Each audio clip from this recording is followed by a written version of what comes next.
मुंबईतील वाढत्या वायू प्रदूषणासंदर्भात उपाययोजना महापालिकेकडून होताना पाहायला मिळत आहे आणि आपण हे माझ्या मागे यंत्र बघू शकता।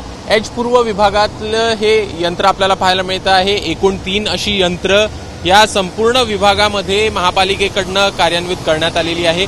वाढतं प्रदूषण कमी करण्यासाठी ह्या उपाययोजना केल्या जात आहे। प्रामुख्याने यामध्ये जर का बघायचं तर कार्बन मोनोऑक्साईड असेल, सल्फर डायऑक्साईड असेल, अशा प्रकारचे जे काही कण आहे, धुलीकण आहे ते कुठेतरी कमी व्हावेत अशा प्रकारचा प्रयत्न आपल्याला महापालिकेकडून होताना दिसतोय।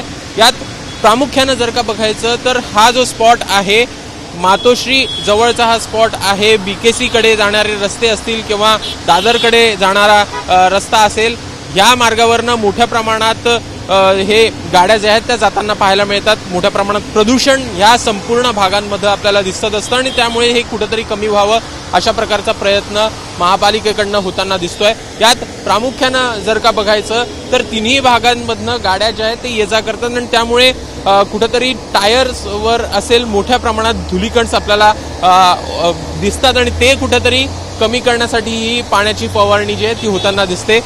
यात प्रामुख्यानं अशा प्रकारे बीकेसी कडे जात असेल तर बीकेसी कडे साधारणपणे 200चा AQI आपल्याला पाहायला मिळतो आणि तो कुठेतरी कमी या मार्फत कमी करण्याचा प्रयत्न महापालिकेकडून होताना दिसतो आहे।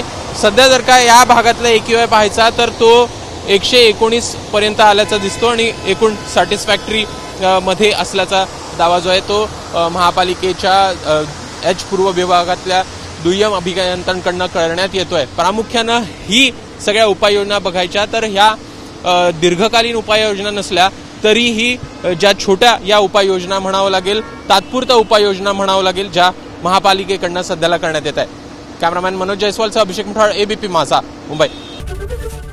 एबीपी माझा, उघडा डोळे बघा नीट।